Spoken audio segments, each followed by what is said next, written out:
चाहे आप MS access की बात करें या फिर आप जो है ओपन ऑफिस बेस्ड डेटाबेस की बात करें या एसक्यूएल सर्वर मैनेजमेंट स्टूडियो जैसा कि आप देख सकते हैं मैंने ओपन किया है, इसकी भी बात कर लें।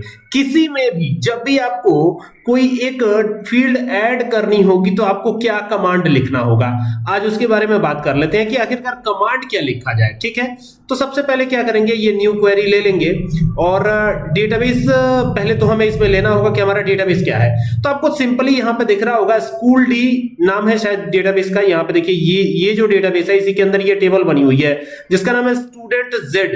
ठीक है, तो सबसे पहले तो यूज करेंगे, हम किसका यूज करेंगे, तो ये लिखेंगे यूज स्कूल डी। क्या लिखेंगे, स्कूल डी, यही नाम है ना डेटाबेस का, तो जो नाम है वही नाम यहाँ पे देंगे, तो ये हो गया स्कूल डी। ठीक है, अब स्कूल डी को हम यूज कर रहे हैं, यहाँ पे टर्मिनेशन देंगे और सेलेक्ट करके इसके चला लेंगे।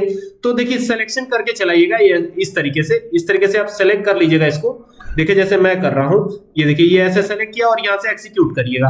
तो एग्जीक्यूट करेंगे तो यानी कि हमने इस स्कूल डी नाम का डेटाबेस जो पहले से बना हुआ था, हमने बनाया तो नहीं है, जाहिर सी बात है हमने बनाया तो नहीं है, लेकिन जो पहले से बना है उसे हमने क्या किया, यूज कर लिया। ठीक है, और अब हम इसी के यूज करके और टेबल जो है जो बनाया है उसको देखेंगे कि टेबल कौन कौन सी है इसमें। तो यहां लिखेंगे कमांड शो टेबल्स। क्या लिखेंगे, शो टेबल्स, इस तरीके से लिखिएगा शो टेबल्स और टर्मिनेशन दे दीजिएगा। टर्मिनेशन देकर के अब इसको सेलेक्ट करना है। ठीक है, तो इस पूरे को सेलेक्ट कर लीजिएगा, इस तरीके से सेलेक्ट हो गया। अब यहां से एग्जीक्यूट कर दीजिए। तो जब एग्जीक्यूट करेंगे तो देखिए यहां पर जैसे कि आप MySQL के अंदर यूज करते हैं, ठीक है, शो टेबल्स, तो शो टेबल्स लिखने से ये नहीं चलेगा। देखिए यहां पर शो टेबल्स लिखा है मैंने, तो ये टेबल को शो नहीं कर रहा है। तो ऐसी स्थिति में टेबल को शो कराने का क्या कमांड होगा, आखिरकार क्या लिखा जाए कि टेबल शो हो जाए। ठीक है,